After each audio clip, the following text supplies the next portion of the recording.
You know within yourself that there's something you want to do, and I believe that all of us were born with a purpose, that all of us have some goodness within us, and that goodness gives us a responsibility to manifest our greatness. And when you know that, you can feel it in your guts, and you know that you're deliberately operating below your potential. You've gotten comfortable. You stop expanding, you stop stretching, you stop challenging yourself. Let me share something else with you. Not only is it possible for you to have your dream, but it's necessary. It's necessary that you have it, that you work on it, that you develop yourself, that you go for what is yours in the universe. Some of y'all in this room, were you paralyzed? You had a little success? You done what nobody else in your family has done, and now you chilling? Come on, you ain't hungry no more? I need you to stay focused. Why? You should still be hungry. What have you eaten that's got you satisfied? What have you done? What have you accomplished that got you so full? It is never finished. You always have more to do. Another mission, another task, another goal.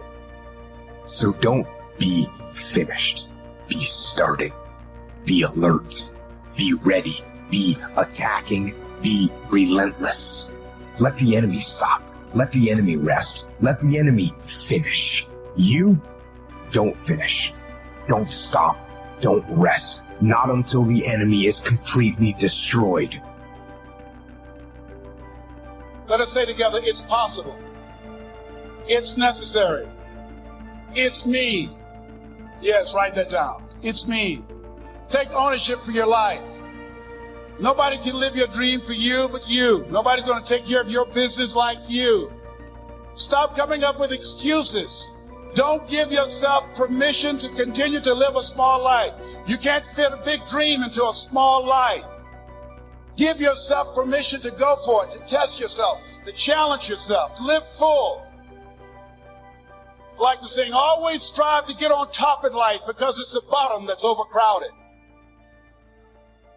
The reason you're here is because there's something in you that says, I can do more. This just can't be it. There's something in you. There's a calling on your life. There's something in your heart that caused you to get dressed and spend the money to go to seminar after seminar and listen to message after message and speaker after speaker. Because there's something in you that tells you this is not it for you. You have not peaked here. There's more in you that you're expressing.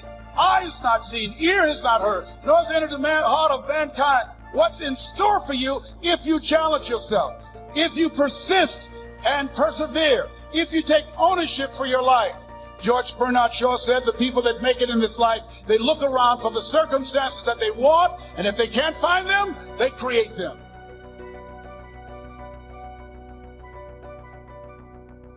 I got to stay hungry. I try to keep it humble. I walk around, I don't even want people to know who I am. Why? Because I still want to have that dog. I still need to stay hungry. And when you got pride, it gets in the way of you being hungry.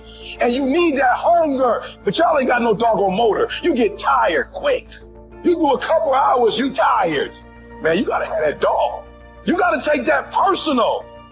Every single year, your appetite should go up. You should never get settled. You should never get content. Every single year, I want to be successful. I want to execute. I want to make all my dreams become a reality. So my appetite increases. It gets stronger every year. I want more. I want to do more. I want to have more. Every year, I want to be bolder. I want to be better. I want to be stronger every single year.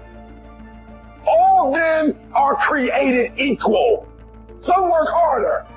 Some get up at 2:30 in the morning. Some of us just grind. Some of us don't make excuses. Some of us don't surrender. Some of us don't give up and give in. What we do with the pressure is we say, I got to take it, and I got to take it to another level. There will be times when you will feel alone, when you'll feel deserted, when you'll feel weak, and you'll doubt yourself, and other people will doubt you, and you ask yourself, am I crazy? Maybe I don't have what it takes. That's going to happen. But I'll tell you something. Wouldn't it be a shame for you to stop when you've come this far? Who on this earth would still be going right now? You are. You are. you're still alive. You're still breathing. And if you're still breathing, that means you've still got some fight left in you. If you are still alive, there's still room for improvement. There's still room to grow and be better. Things are going to get harder. Things are going to get tougher. So what you need to do is you need to get harder and you need to get tougher. You will be tested, and how you face that test determines the rest of your life. The one mentality that you must have in life is that regardless of what's in front of you, you still must grind. I feel that most things I do, but still I grind. I don't want to do half the shit I do, but still I grind. When you want something, don't expect everybody to say, oh, you want this? Oh, great, we want to give this to you. No, many doors will be closed in your face. Many loans that you will want. They'll say, no, you don't have enough credit. And most people will give up. But you've got to decide that I'm going to be fearless. I refuse to be denied. And I'm going to go all out. Put yourself in a position where you can't retreat, where it's do or die, sink or swim. Here's what you'll find out. You'll develop incredible swimming skills. Through the inspiration of desperation, you'll become more creative than ever before. Throw your whole self into it. If you dare to be great, if you dare to do something that you've never done before, if you dare to go to limits that you've never went to before, they will remember your legacy forever. I have a very interesting subject. I call it 5 simple steps to go from average to fortune. Let me give you this simple little talk. How to go from average to fortune. There's 5 simple steps. You might like to make a note of it. Here's the first one. Get serious. That's number 1. I don't know any substitute for that. You've really got to get serious. You don't have to be grim, but you must be serious. I know a guy that's got a half a dozen jokes keeping him from becoming wealthy. He's not known as rich. He's known as a joker, which I guess is okay if that's the kind of life you want to live. But it really isn't the best way to live. To go from average to fortune, you must get serious. And you must get serious about 2 very important things. Number 1 is setting your goals and where you want to go. Designing the next 5, the next 10 years is so vitally important. What do you want to do economically? Where do you want to go? What do you want to be? What would you like to have? What would you like to share? How much would you like to earn? How far would you like to go? Those are some major questions to ask. And for that all to work out like you want it to for the next 5 or 10 years, in my personal opinion, you've got to get serious. Then you have to get serious about another important subject. And that important subject is called personal development. Personal development is striving hard to become the kind of person that you want to be. And to become the kind of person you want to be, you've got to work at it. 10 years from now, you will surely become someone. The big question is, who? What are you becoming? And if you go to work on it now, sure enough, in a very short period of time, you can take on a new direction to become the kind of person you want to be. There's a very important question to ask, and the question is, 10 years from now, you will surely arrive. And the question is, where? So to answer the question of where you want to arrive and the kind of person you want to be, you've got to get serious. So that's point number 1. To make your life worthwhile and unique, to go from average to fortune, you've got to get serious. Now, the second point is, get smart. To make your life work out worthwhile, you've got to have some ideas. You've got to have the information. So you've got to be smart. In fact, in this decade, you must be much smarter than you were in the last decade. You've got to read the books. You've got to come up with the information. When I have a chance to talk to the high school kids, that's the theme of my talk. Get smart. There's nothing worse than being stupid. And if you will read the books, learn from your experiences, do all the things that you possibly can to get the information, sure enough, you'll be wiser this year than you were last. And I've got a few techniques that I teach in my seminar on how to get smarter, keeping a journal, going to the lectures, going to the seminars, listening to the sermons, picking up ideas from other people. You just must keep up this steady process of learning. Never cease your quest for knowledge. And that's one of the key points to go from average to fortune. Get smart. Now here's number 3. You've got to get going. All of the things that you've learned will not do you that much good if you don't put it into an action plan. You've got to get going. In my management and leadership seminar, we teach game plans, how to put all the good things that you've learned into action. Economic action, social action, personal action. How to make the changes and how to actually do the work, how to actually function. Get going, that's the key. Some people are ever learning, but they don't put it into action. They don't really take the action. It's like the man who keeps bringing materials to the building site and never builds anything. So that's one of the most important things to learn, how to design your days, how to design your weeks, how to design the months, so that you take the proper action.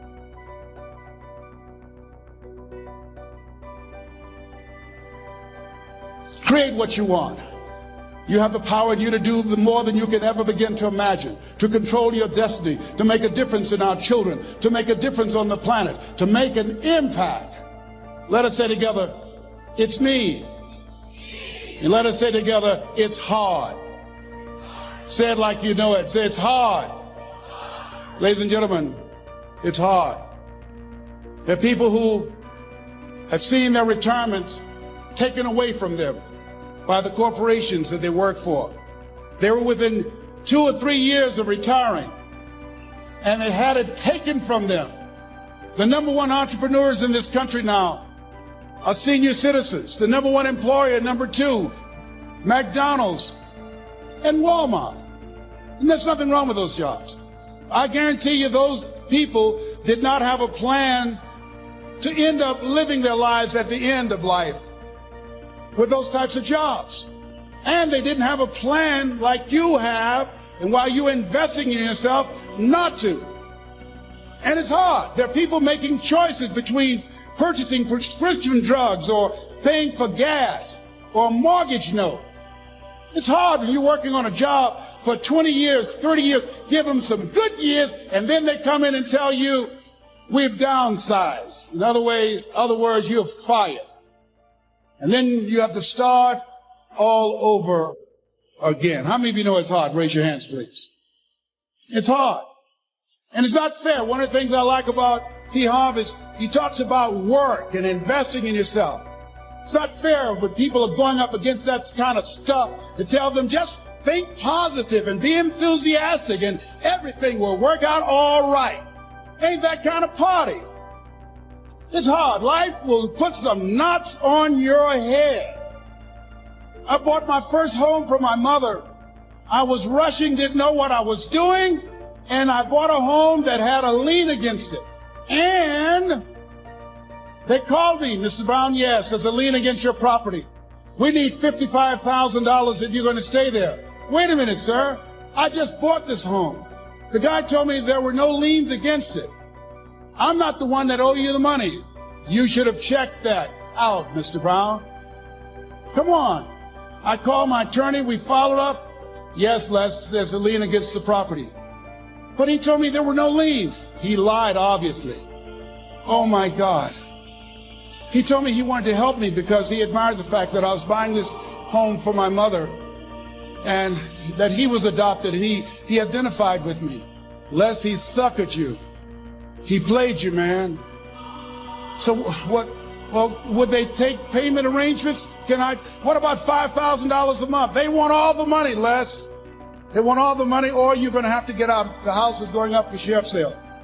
Do you have it? No, I don't have it. Can they give me some time? Tell them to give me 3 months, please. Give me 3 months. My mother's in her 70s, man. She has a bad heart. Don't do this to me. This is my dream. Don't do this, man. Please, let me talk to them. Les, I'm talking to their attorney. They don't want to talk to you. I've got to talk to their attorneys. Do you have the money? No. Will they give me 3 months? No. What about 2 months? No, Les. They want the money in 7 days. Oh, my God. Let me call you back. I'm not sure. And I walked the floors thinking, God, how could this happen to me? I got to figure this out, huh? I got to figure this out. And it seemed like the days were just ticking off. Thursday, I had to call them and let them know. They called me, Les, do you have the money? No, I don't. Friday, you have to leave.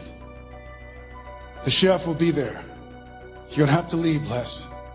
They're going to take my house. What about my down payment? You lost it, Les. You lost it. Okay. I got to go. Yes.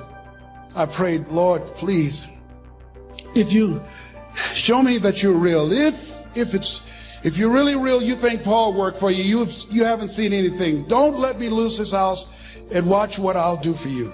I was trying to cut a deal. Have you ever tried to cut a deal? It's amazing how spiritual you get when you get in trouble. You know what I mean? When I was diagnosed with prostate cancer, I was going to bed with the Bible and the Holy Quran and Science of Mind and Joel Goldsmith, everything I could find. I was praying to Jesus, Yahweh, Melchizedek, everybody. I was calling on everybody. It's amazing. And here I was walking the floor, 3 o'clock in the morning, and I had to go and wake my mother up. I got on my knees and I said, Mama, I need you to wake up. She said, what's wrong, Leslie? I can hear you walking back and forth. I'm not asleep, son. I said, there's something I need to tell you. She said, your eyes are red. Why are your eyes red? Because I feel so stupid now. Why? We got to move tomorrow. Why, Leslie? There's a lien against the property and they want $55,000 and I don't have it. And we're going to be set out tomorrow. We have to go back to Liberty City. So she said, it's okay. I don't like this house anyhow. I said, why? She said, because of my arthritic knees, it hurts my knees when I go up the steps. I said, why didn't you tell me? Because you were so happy. I just said it because you were happy. I'll live in a shack with you, boy. I love you. It's not the house. I love you. I love all my children. I said, thank you, Mama. Thank you. And the next day when we were in the truck going back to Liberty City, when we pulled down 68th Terrace, the neighbors came out and said, wow, Mamie, y'all coming back? Are you back? Yes. What happened to the home your boy bought for you? Those boys you adopted. Leslie didn't do a title search. He made a mistake. And boy, I was so humiliated. How many ever made a mistake that you were just humiliated? Raise your hands. I was devastated. I was taking the furniture off the truck, and my mother came and I was crying. And she said, boy, I said, yes, ma'am. She said, hold your head up. I said, Mama, I can't. She said, hold your head up. I said, why? Look what I've done. She said, it's okay. It's okay. You are going to make a lot of mistakes in life, young man. You're going to fail your way to success. You have nothing to be ashamed of. Keep your head up and take that furniture back in the house. She said, yes, ma'am. And I learned something from that. If you ever go through something, hold your head up. If you ever make a mistake, hold your head up. If you ever do something and everything goes wrong, life catch you on the blind side, hold your head up. It's not over. Goethe says, that which does not kill you will make you stronger. Hold your head up. Shake someone's hand on your right and left and say, hold your head up. To get the proper return that you're looking for, whether it's economic or personal. Get going. It's a major key. Now here's number 4. You must get excited. And not just the false enthusiasm of just pure positive thinking. You've got to get excited over some very basic things. One is, get excited over your ability to make yourself do the necessary things. Because discipline is major step 1 toward personal progress. And anytime a person wishes to, they can make major changes in their life, personally and socially and financially. It doesn't ever have to be the same after today. No telling what you could do today if you really wish to. The act of murder is a clear indication that a person in one drastic act can forever change the course of their life. It just happens to be in the negative direction. What I would ask you to do, starting today, is get excited about committing an act that's positive, an act that's constructive, to make the changes in your life that you want made, and to go the direction that you want to go. So that's number 4, get excited. Get excited about your potential. Human capacity is usually never the problem. Little children can learn several languages.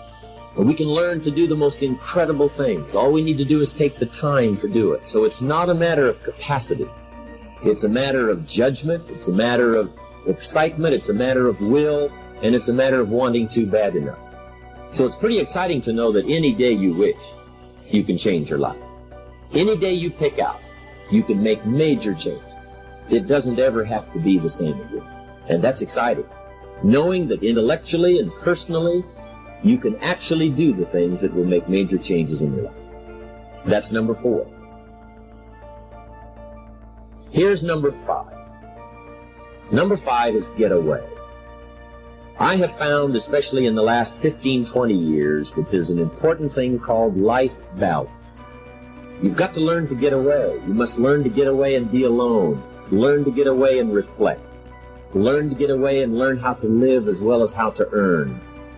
How sad it would be to learn how to earn well, but not learn how to live well. You must balance your life. We teach something, especially in my staff, I teach us something called lifestyle. Lifestyle is how you learn to live your life. Some people have money, but they don't even know how to spend it. They have time, but they don't know how to spend it. Some people are successful, but they don't know how to spend their success. They don't know what to do with it. They don't get joy from it. Rather, they get animosity. A father takes $5, crushes it, and throws it at his son and says, if you need it that bad, take it. Now, it's the same $5, but instead of dispensing it with joy, he dispenses it with animosity. That's the difference in not knowing how to live. It's called lifestyle. Then you've got to take time to cultivate good friends. You've got to take time to be with your family. You've got to take time to be with the people who are important to you, designing your life in those respects. Get away. Take the time. Reflect on your life. Recharge your batteries. Do some growing away from your enterprise. Then when you come back to your enterprise, after you have taken this time to balance your life, you will find that on the job, working on your enterprise, things will really go much better. So those are the 5 simple steps to go from average to fortune. Get serious. Get smart. Get going. Get excited. And get away. There's usually about a half dozen things that makes 80% of the difference. There's usually about a half dozen things that makes 80% of the difference. Great formula. Now, it's not exactly half dozen, it's not exactly 80%, but you get my concept here.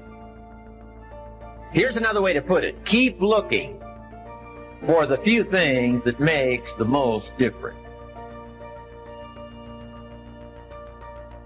For your good health, there's not 1,000 things you have to do. Not 1,000 things every day.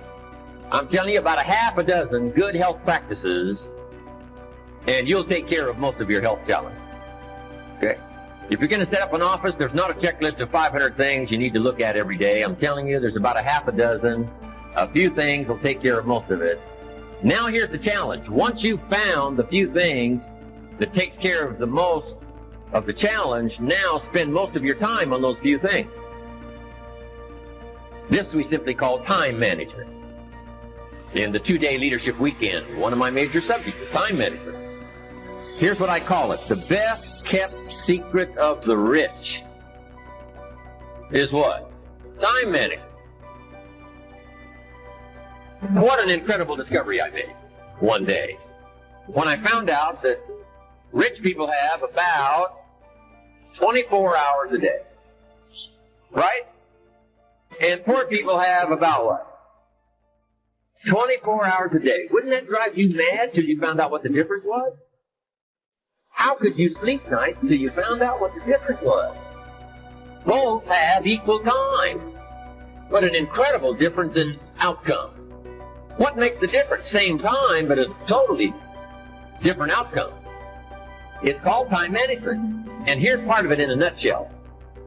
Look for the few things that makes the most difference, then spend most of your time working on those few things.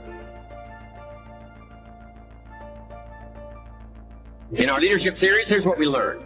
Here's why a lot of people don't do well. They major in minor things. They spend too much time on things that don't count. And what else?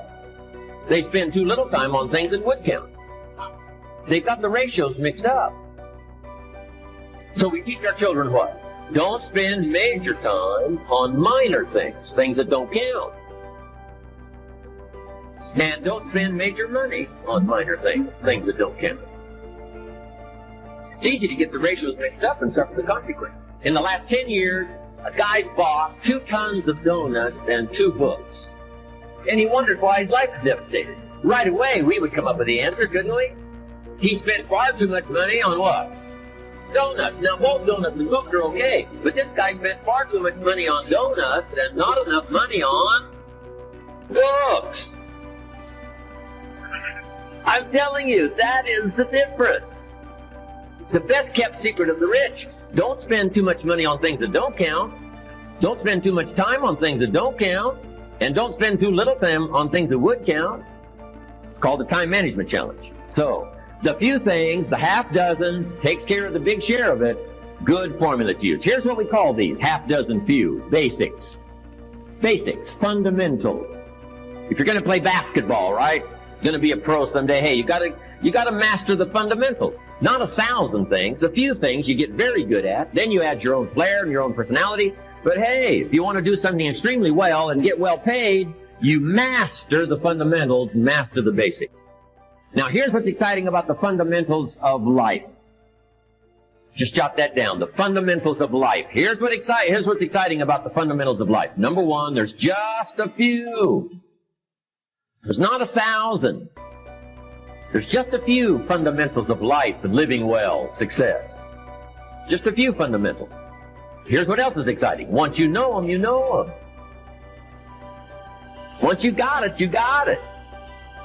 Repeat after me, please. You got to be hungry. Everybody together, you got to be hungry. I'll never forget Mr. Washington said, Mr. Brown, yes, sir. What do you want to do with your life, young man? I said, sir, I want to be a disc jockey. He said, Mr. Brown? I said, yes, sir. He said, you got to be hungry. I said, what do you mean by that? He said, people that are hungry are willing to do the things today others won't do in order to have the things tomorrow others won't have. People that are hungry are willing to invest in themselves. People that are hungry will go to seminars and workshops. People that are hungry are always searching, always seeking higher ground. So how do you want to make it? I said, I want to be a disc jockey. He says, good.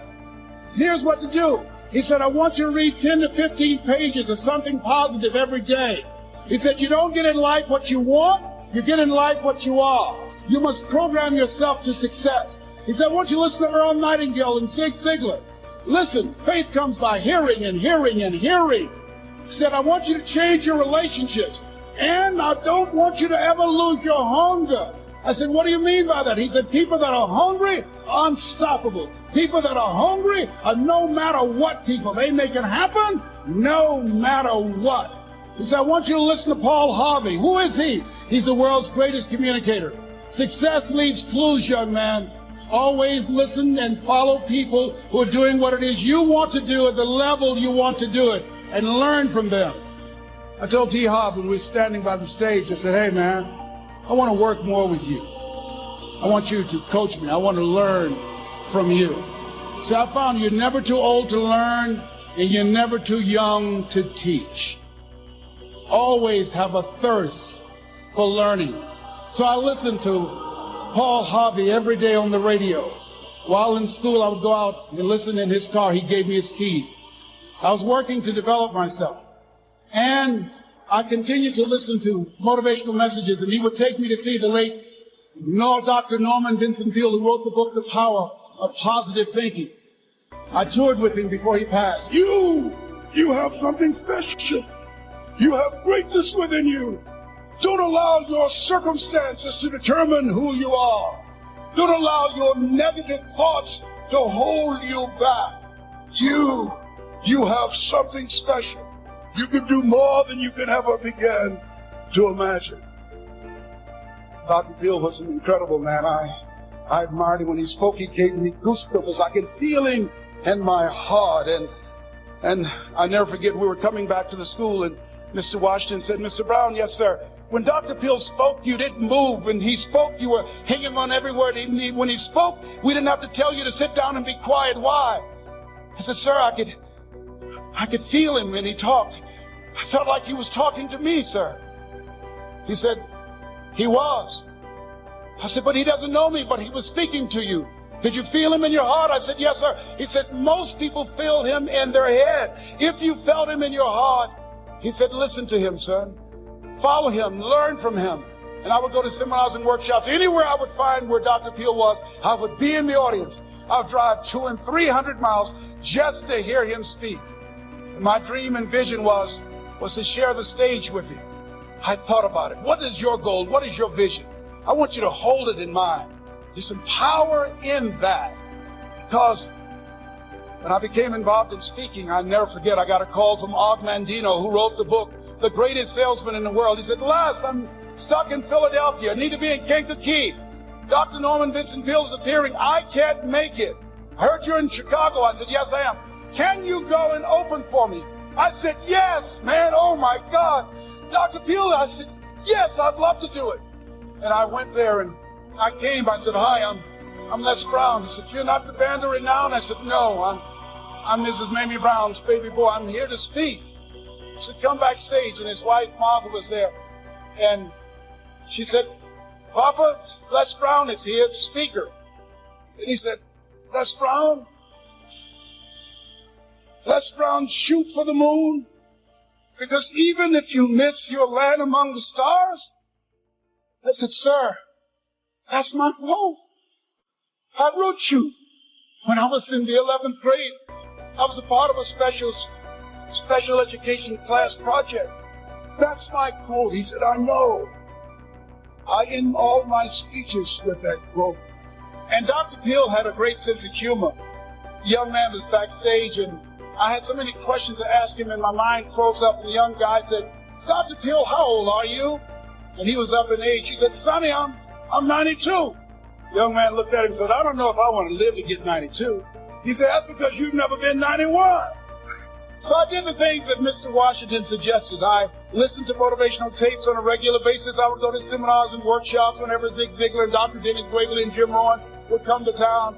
And I said, sir, what do you want me to do now? He said, Mr. Brown, I've given you everything that I can give you. He said, develop your mind, put your money where your mouth is, continue to learn how to be an effective communicator, because once you open your mouth, you tell the world who you are. And always surround yourself with OQP, only quality people. So I went to apply for a job on Miami Beach. WMBM radio station. Milton Butterball Smith was the program director. Hello, Mr. Butterball. How are you, sir? My name is Les Brown, sir. I'd like to be a disc jockey. He said, young man, you have any journalism in your background? I said, no, sir, I don't. You have any experience in broadcasting? I said, no, sir, but I practice all the time, sir. Let me audition for you, sir. Let me show you how good I am. All I need is a shot, sir.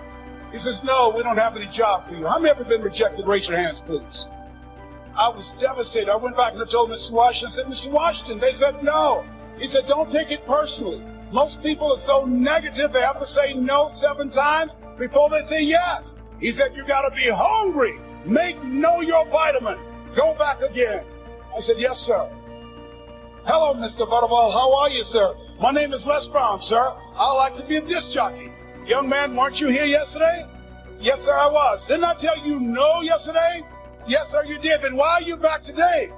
Well, sir, I didn't know whether or not somebody was laid off or somebody was fired, sir. Nobody was laid off or fired. Now, get on out of here. I came back the next day. Hello, Mr. Butterball. How are you, sir? My name is Les Brown, sir. I'd like to be a disc jockey. I know what your name is. Weren't you here the last 2 days? Yes, sir, I was. Didn't I tell you no the last 2 days? Yes, sir, you did. Why are you back? Oh, sir, I didn't know whether or not someone got sick or someone died, sir. No one got sick or died. No one was laid off a fire. Now don't you come back here again. I came back the next day talking loud, looking happy like I was seeing him for the first time. I said, hello, Mr. Butterball, how are you? He looked at me with rage. He says, go get me some coffee. I said, yes, sir. My favorite book says, the greatest among you will be your servant. How many of you are serious about your goals and dreams? Raise your hands. Very good. Write this down. Provide more service than you get paid for. Provide more service than you get paid for. I go to a lot of seminars and workshops. And one of the things I know about T. Harv Eckert, when I was sitting in the class with Robert Wilfell and all of the other presenters, they hold themselves to high standards and they provide more information than anybody else in the industry, bar none. They hold nothing back because their commitment is for your success. And when you hold yourself to high standards, write this down, impact drives income. That's why you're here. Because the training, the seminars, been making a difference in your life. If they did not have impact, 200 or 300 people would be here, if that amount. Impact drives income. So I became the errand boy for the disc jockeys. I would go get their lunch and their dinner, and I would bring it to them in the control room, and I'd watch them working the control boards, knowing my time will come. Write this down. I expect to reach my goal. Yes, you want to operate with a spirit of expectation. I expect to reach my goal. So I started preparing for the next position. Never forget one quote that I heard. As you look at your life, look at your goals and dreams. It's better to be prepared for an opportunity and not have one than to have an opportunity and not be prepared. If you expect to reach your goal, prepare yourself now. And so then pretty soon, the guys at the station, they begin to take a liking to me. Write this down. Build relationships. As you're aware, people deal with people that they know, like, and trust. And so they would say, Leslie, yes, sir. Come here, yes. Come outside. Who did this? For your car, yes. Who cleaned my car? I did, sir. I would wax their cars on the weekend, inside and out. How much do you charge? Oh, nothing, sir. I just wanted to help out. I was providing more service than I got paid for. I was building relationships. They said, whoa, look here. Donna Ross and the Supremes are coming to town. The Four Tops and the Temptations. Here are my car keys. Pick them up for me. Take them to the Fontainebleau Hotel on Miami Beach. I said, yes, sir. I would drive them all over Miami Beach in the big, long Cadillacs. I didn't have any driver's license, but I was driving like I had some.